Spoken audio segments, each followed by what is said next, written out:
Hello, welcome. I'm Shakil 5858. I'm Ahmed Budnam. I am thankful to all international news resources and my team. Following other news which have been reported by American, European, Asian, African, Australian, and Canadian channels, and AP, AFP, and Reuters news agencies. Now the headlines on the news channels. Jobs were trimmed a little bit in the latest adjustment out of the Department of Labor statistics showing that they're still robust, but about 800,000 plus fewer than we thought over roughly the last year. You worried about that?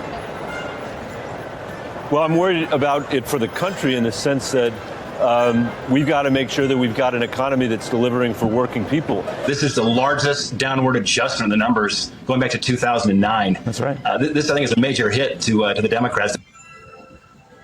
All right, well, it did take people by surprise. The Department of Labor Statistics goes through this sort of stuff every year or so, and they take everything over a 12-month period to sort of reassess with new adjustments, and that's the number they came with, 818,000 fewer jobs than we thought.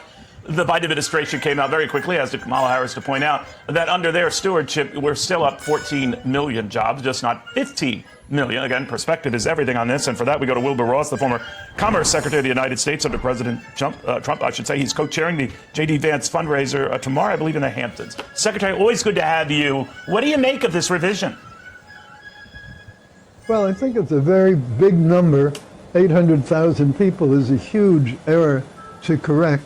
And what's surprising to me is that it comes all in one lump, as opposed to the normal monthly revisions that are routine, because some data comes in later than they had hoped. But it's a big number, and I think it debunks the validity of the Biden-Harris administration, because they were claiming all these millions and millions. Well, most of them was simply the recovery from COVID anyway. So if you take the portion that wasn't COVID related, this is a very big percentage of that. So it's a big miss. It's a big miss statistically, but worse than that, it's a big miss for the present administration's claims. So you've heard what they have said, Secretary, that we're still up 14 million jobs versus the 15 million. You're quite right to point out that COVID bounced back. Who gets credit for that? And that back and forth continues as we speak. What's interesting here, though, is part of this revision was that the original, the calculations they used were substantially overestimated. In other words, they built in some positive factors that I guess now they have to try to reverse. And now this is the Bureau of Labor Statistics. They're not a political group, but they have to deal with this. And they've dealt with this a couple of times in the past. But when they have, the numbers can sometimes be startling. What is it about our government statistics that where this does happen? Infrequent though it does happen.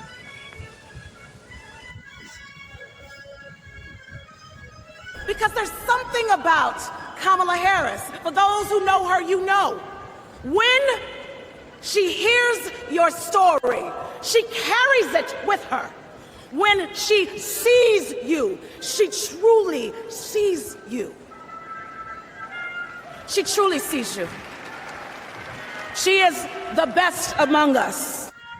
That was California congressional candidate Latifah Simon speaking about her longtime friend and mentor, Vice President Harris, at the Democratic Convention in Chicago on Wednesday. Simon was one of the many former colleagues of VP Harris who shared their experience with her as both public servant and a person.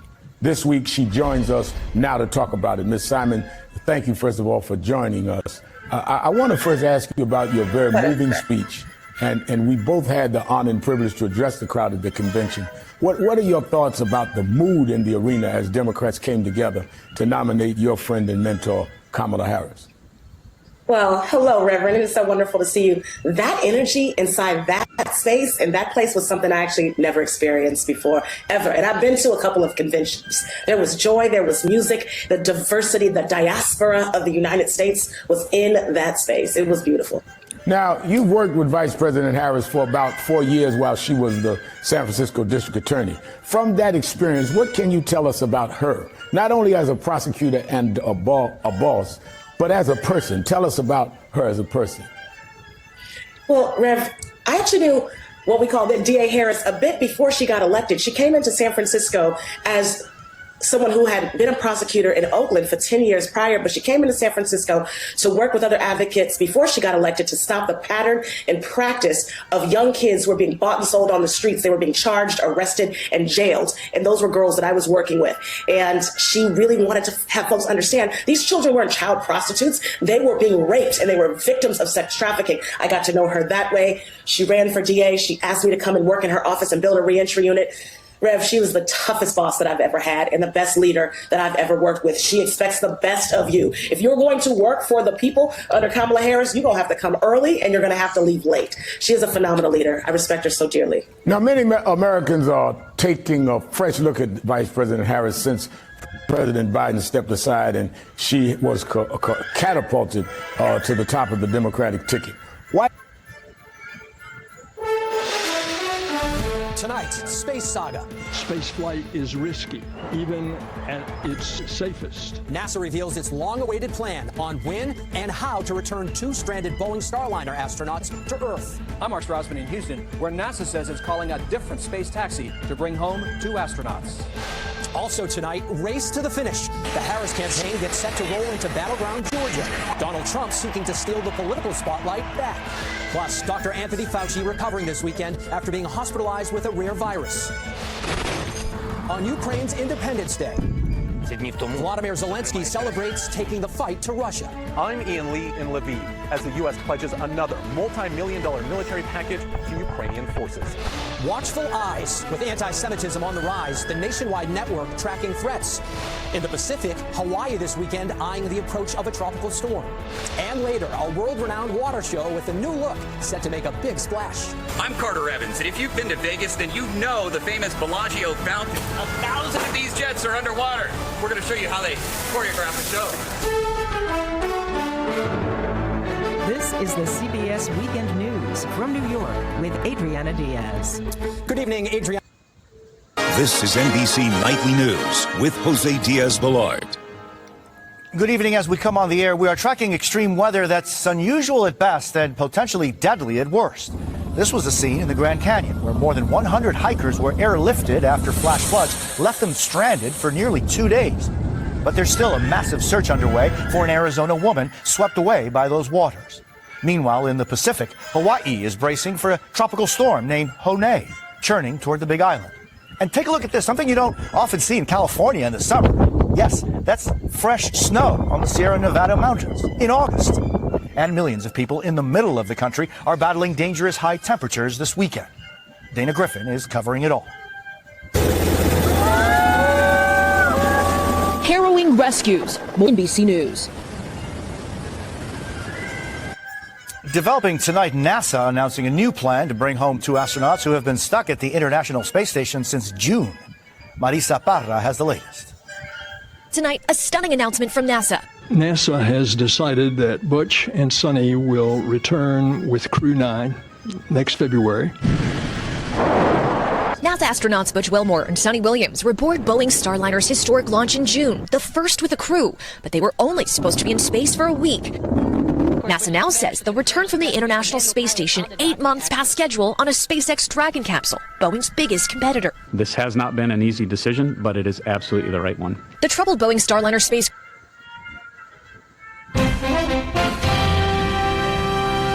Tonight on PBS News Weekend, why this summer's extreme heat is contributing to the nationwide blood shortage.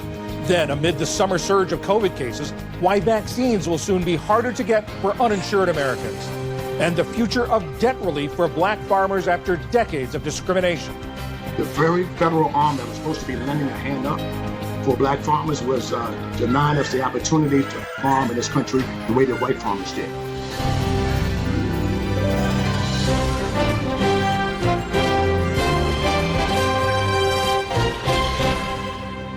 Major funding for PBS News Weekend.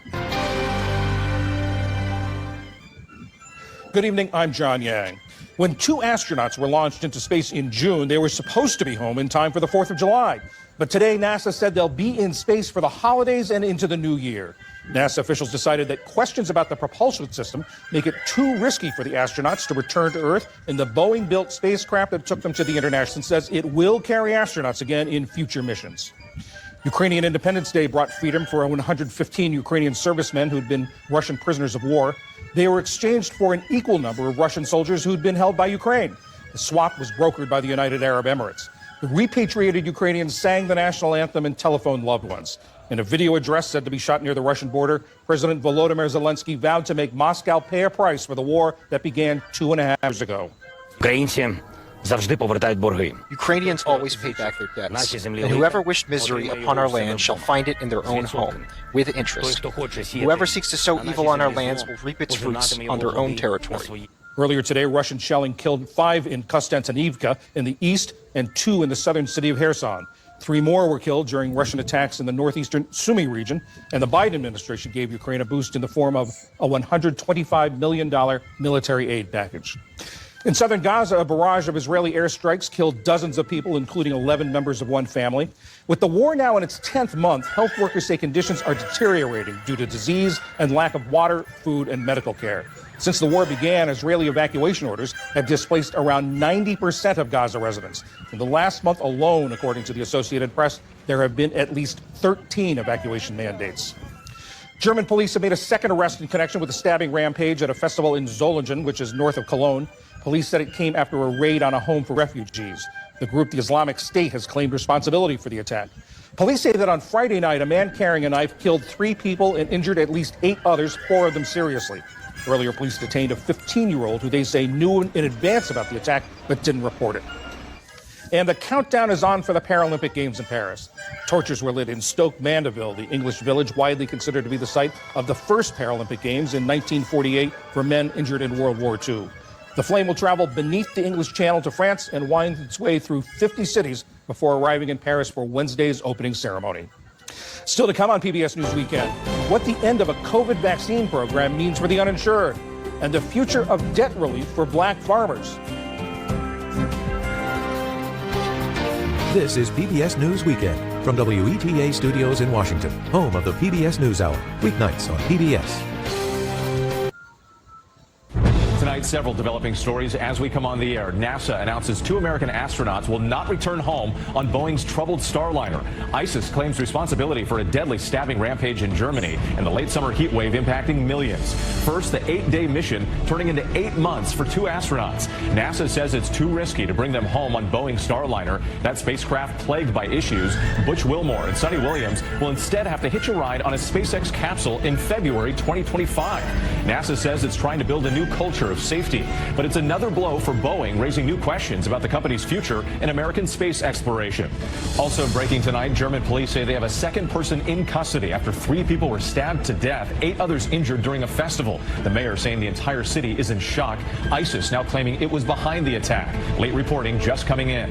A blast of heat from Texas to Minnesota. Nearly 40 million Americans under heat alerts, heat indexes into the triple digits, and Hawaii bracing for a tropical storm with heavy rains and possible flash flooding. A new endorsement shakes up the presidential race once again. Robert F. Kennedy Jr. now supporting former President Donald Trump, how this could influence the campaign, and where Vice President Harris is headed next. The horrific attack on a 4-year-old girl stabbed multiple times at home, allegedly by her aunt. Police now actively searching for the family member. Italian authorities have opened a manslaughter investigation into the super yacht sinking that killed 7 people, why they now say human error may be to blame. Dr. Anthony Fauci recovering after spending 6 days in the hospital with a viral infection spread by mosquitoes. And America Strong tonight, he's one of the stars of the Little League World Series, but off the field, he's already beaten a tough opponent. From ABC News World Headquarters in New York, this is World News Tonight. Good evening. Thanks for joining us on this Saturday. I'm Wade Johnson.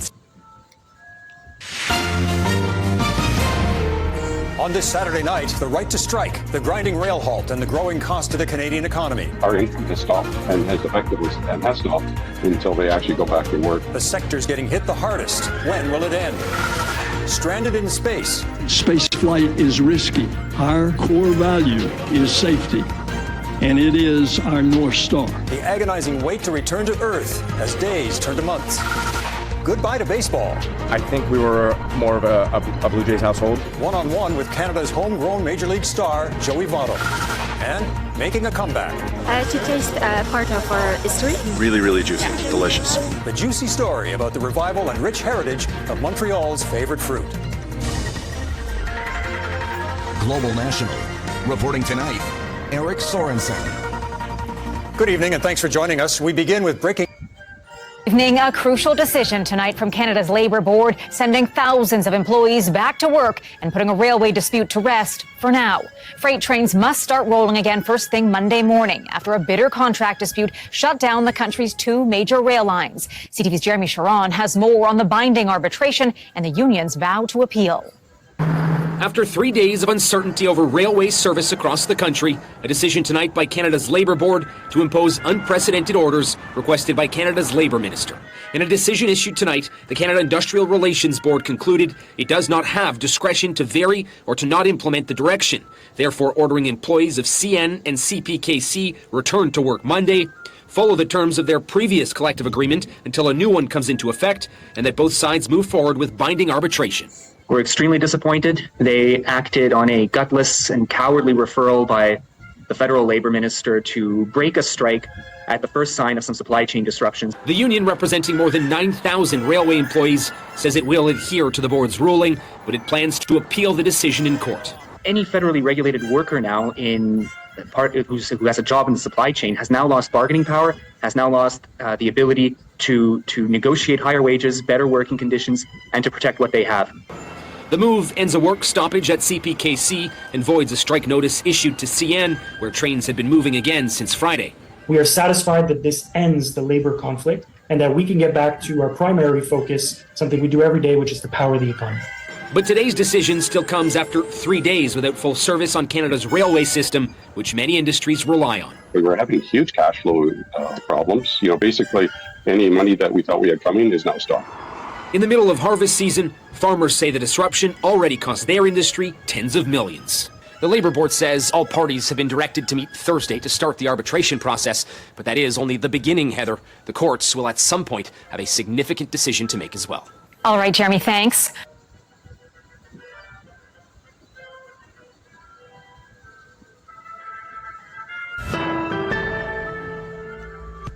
Tonight, it's not over yet. The Teamsters Union served CN Rail with 72-hour strike notice, and the Canadian Pacific Kansas City stoppage continues. Also, the stress of climate change on humans is the inspiration behind a new art installation in Regina. Plus, the Saskatchewan Roughriders extend their losing streak in Toronto. This is CBC Saskatchewan News.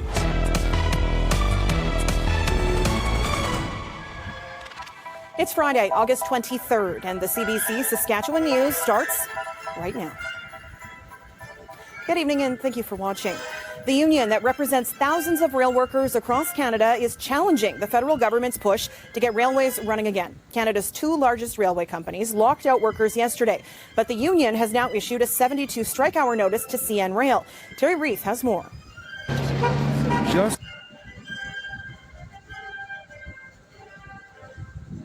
Tonight, a new strike threat as Canada's railways grind to a halt. We got two groups, the union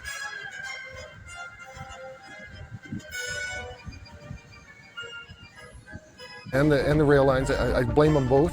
Ottawa pushes for a binding deal. The union pushes back while billions of dollars worth of goods sit idle.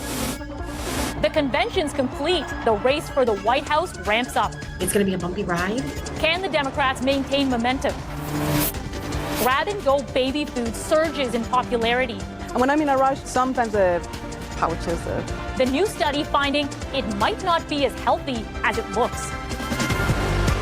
From CBC News, this is The National with Christine Birak. Thanks for joining us. Ian is away. Across the country, a scramble is underway to blunt the fallout from a railway labor dispute that's now poised to expand yet again. A day after Hello and welcome to Daybreak here on France 24. These are this morning's main news headlines.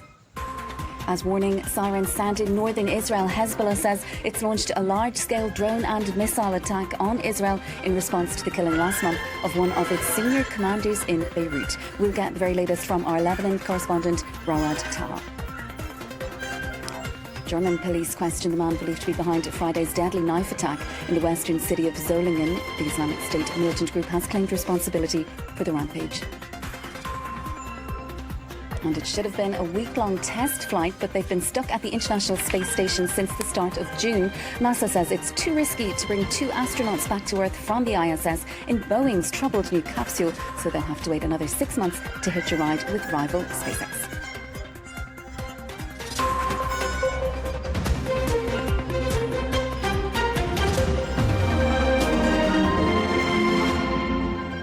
Good to have you with us. First this hour, air raid sirens are being reported throughout northern Israel as the Lebanese-based militant group Hezbollah launches an attack in retaliation for the killing of one of its senior commanders in Beirut last month. Earlier, Israel announced that it was carrying out a series of intense airstrikes of its own on southern Lebanon in what it described as a preemptive strike. Well, for the very latest, let's cross live now to Beirut. France 24's Rawad Taha is standing by for us. Rawad, good to have you with us this morning. A rapidly developing story, but the Iranian-backed militant group, it had been pledging to retaliate for Israel's assassination of a senior commander last month. Just tell us, what is the very latest? This is quite a developing story. So earlier in the morning hours, Israel has launched a series of what it called preemptive strikes into tens of targets in southern Lebanon, in particular weapons storage facilities and rocket launchers as well. Moreover, what we know for a fact is that Hezbollah just announced a few minutes ago that they had attacked over 11 sites in northern Israel, 11 military sites in northern Israel. While this is still quite a developing story, it seems that it is still somewhat contained between the two parties, despite the fact that Israel has announced 48 hours of national emergency where the country is on high alert. We say the situation is contained for the moment, Rawad.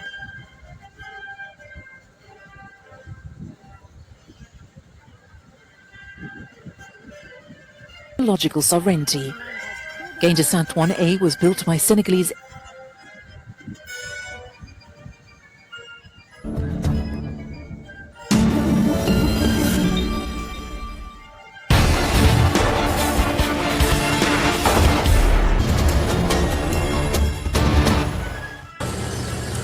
A new wave of a deadly cholera outbreak has infected hundreds of people in recent weeks in Sudan, according to the health authorities. Nearly 24 people have died from the disease. Sudan has been ravaged by a 16-month conflict and a devastating flood, and now the outbreak is threatening refugees and displaced communities. Spain's Prime Minister Pedro Sanchez visited the Canary Islands on Friday to address the growing migrant crisis, meeting with regional President Fernando Clavijo. In response to the surge in arrivals, including thousands of unaccompanied minors, the Spanish government pledged an additional 50 million euros in aid. While adult migrants often move to mainland Spain or Europe, the Canary Islands are currently caring for over 5,000 unaccompanied minors. Sanchez and Clavijo discussed long-term solutions, including a fair proposal to distribute the care of these minors across Spain.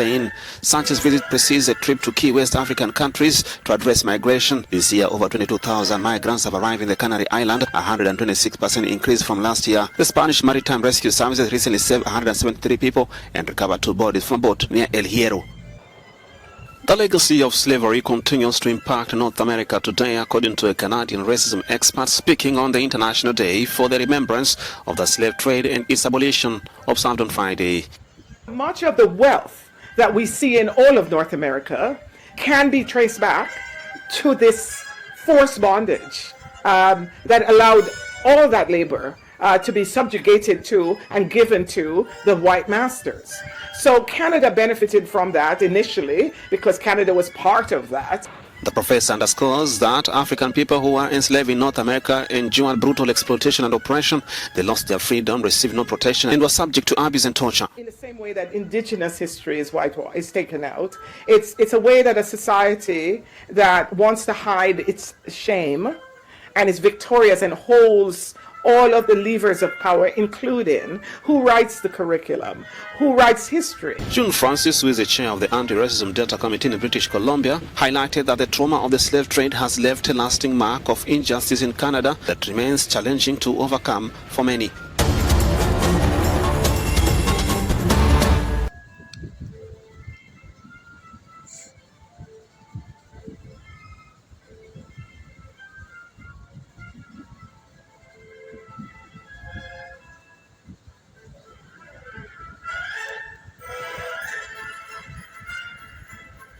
Return to Paradise starts Sunday, September 8 on ABC TV and ABC iView. Today, arrested and 4 people, including a police officer, injured after a crash and a stabbing in Sydney South. The person of interest has been arrested. There is no threat to the community.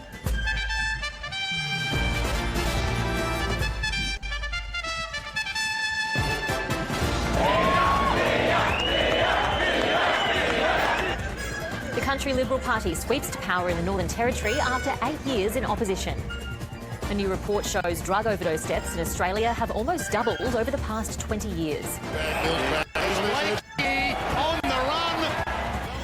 And the Sydney Swans fell minor victory.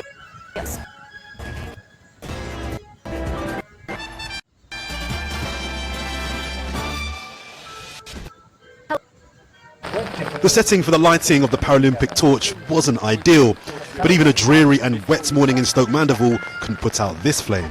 The lighting of the torch happens every 2 years at the start of the Winter and Summer Paralympic Games here at Stoke Mandeville, with this being the birthplace of the Paralympics way back in 1948. We are recognizing, and from these games on, we are always starting the Paralympic torch parade from Stoke Mandeville, recognizing Stoke Mandeville, of course, as the birthplace of the Paralympic movement. So starting this journey here is super important for us. The flame will make its way in the morning through the Channel Tunnel as part of a relay where the French will pick up the torch. So what the IPC are doing to, focus on disability beyond sports? For example, Tokyo, we launched the We the 15 campaign. We are keeping that campaign on and alive. So it's a continuation of that, and this is where we're heading to. It's to have the Paralympics recognized as an incredible and exciting sport event, but event that has a very solid purpose, which is to make for a more inclusive world for persons with disability. The legacy should be on how we will reduce the discrimination for people with disability in the access of transport, in the access of job, in the access of sport. We are lucky enough now to know that there will be a second chapter after Paris with the winter sport, winter games in 2030. There will be a legacy and a good level of energy to the service of people with disability. Paralympics GB has confirmed there'll be 215 athletes participating in Paris, with 46% female, the highest ever proportion. I think we are seeing it on the field of play, but also off the field of play in terms of governance, because at a board level as well, I sit on the board of Paralympics GB, I chair the Athletes Commission. We have a really good representation, not just in our athlete cohort, but actually through the organisation. And I think that's really important, because if we are going to have an influence in the number of women and girls taking part in sports who have a disability, we have to represent that in both our organisation and in the athletes that are out and being selected. The flame has been lit ahead of Wednesday's opening ceremony as over 160 nationalities prepare for what could be the biggest 11 days of their lives. Elite sports will be the primary focus. Thomas Young of Great Britain with the performance of his career. But keeping the Paralympic flame and its wider message alight will be Paris's legacy.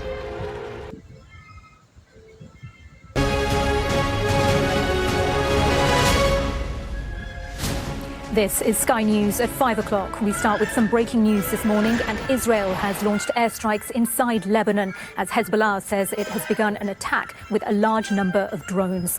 Sirens have been heard in northern parts of Israel, and reports suggest flights to and from Tel Aviv have been suspended. In a statement, the Israeli military accused Hezbollah of preparing to fire missiles and rockets toward Israeli territory. Well, Israeli military spokesman Rear Admiral Daniel Hagari said in a self-defense act to remove these threats, the Israeli military is striking terror targets in Lebanon from which Hezbollah was planning to launch their attacks on Israeli civilians. Well, Hezbollah said it began an attack in response with a large number of drones following the killing of a top commander in Beirut last month. Well, joining me now is a non-resident scholar at the Middle East Institute, Jason Brodsky. Hello to you. Thank you for joining us here on Sky News. First of all, your reaction to these developments. It's great to be with you. I think that Israel launching a preemptive attack on Hezbollah sites in Lebanon is an act of self-defense. This did not occur in a vacuum. Hezbollah has been attacking Israel since October 8th in support of the Hamas terrorists, which massacred thousands of Israelis on October 7th. And so Israel has every right under international law to do this and to protect its people. Well, Hezbollah, in their latest statement, have claimed that they've hit 11 Israeli military sites and fired more than 320 Katyusha rockets. How damaging is that, and have they breached the Israeli military, their self-defense mechanisms? Well, I think we need to take Hezbollah's press releases with a little bit of a grain of salt, really. It's trying to foment psychological warfare as well as propaganda for its own internal consumption in trying to make it seem like this is a successful attack on the state of Israel. So I think we need to take the things coming out of Hezbollah with a pinch of salt. But nevertheless, they have a lethal arsenal. It's it's Iran's most powerful and capable proxy, and they should not be underestimated in terms of the damage that they can do to Israel. Yes, and the Iranian proxy Hezbollah then had been saying for quite some time since that death of their military chief of staff, Fuad Shukr, in Beirut, that they would respond, and they now say that they have completed their first phase of that response. How much more damaging is this situation, and should Israel be on alert for further phases of this attack later in the day? Yes, I think this could be an ongoing situation. The region has the potential to escalate greatly as a result of these attacks. Hezbollah is going to carefully consider the deterrence equation that it has with respect to Israel, and that's a complex calculation of a number of variables that it takes into account, namely guidance from Iran, the political situation in Lebanon, as well as the balance of deterrence that it has with Israel. So all of those factors will come into play, and I think we have to be looking at where has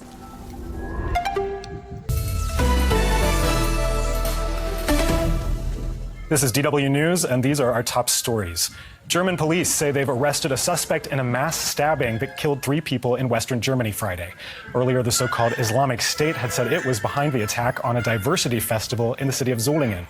But IS did not provide evidence for its claim. The suspect reportedly turned himself in to authorities after police carried out a raid on a home for asylum seekers.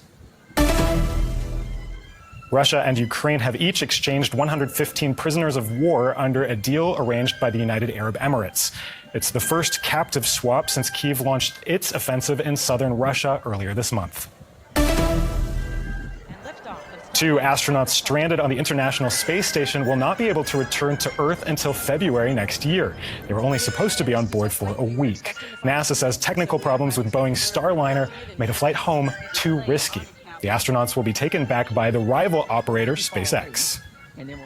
You're watching DW News from Berlin. There's more news on our website. That's at dw.com.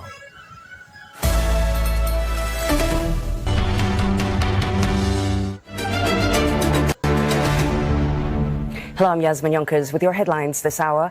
Israel has declared a 48-hour state of emergency after launching airstrikes on Hezbollah targets in Lebanon. The Iran-backed group also announced a large-scale operation against Israel.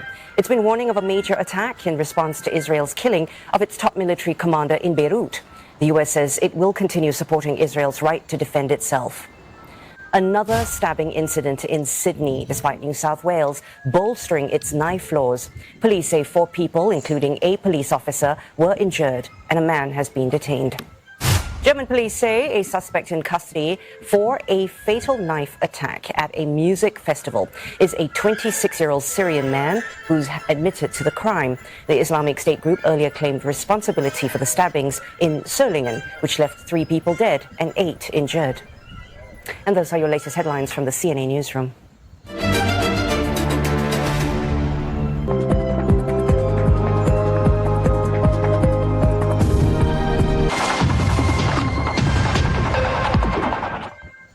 We begin with breaking news this hour, and Israel has launched preemptive airstrikes into southern Lebanon. 40 Hezbollah targets have reportedly been hit. The Israeli Defense Minister Yoav Gallant has declared a 48-hour state of emergency. The military spokesperson, Daniel Hagari, has said they decided to launch these airstrikes, citing threats from Hezbollah after detecting preparations to launch rockets at Israel.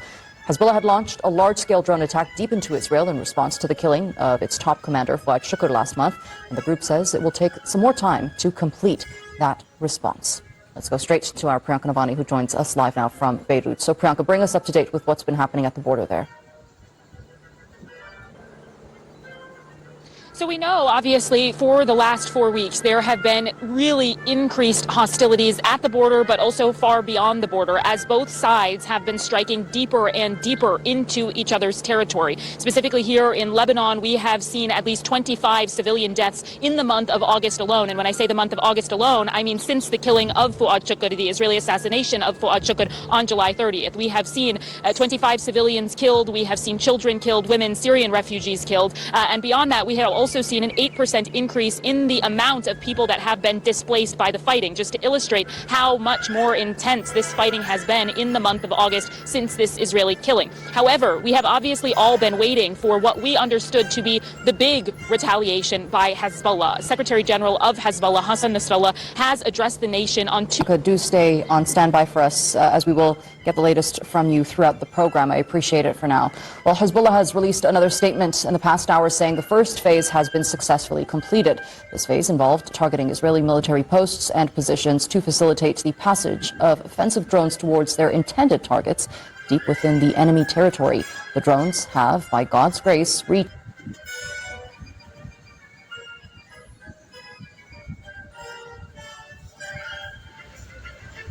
Thank you for watching and privilege of your time. This is Amir Shakil 5858. I am Amir Woodman. Have a good life.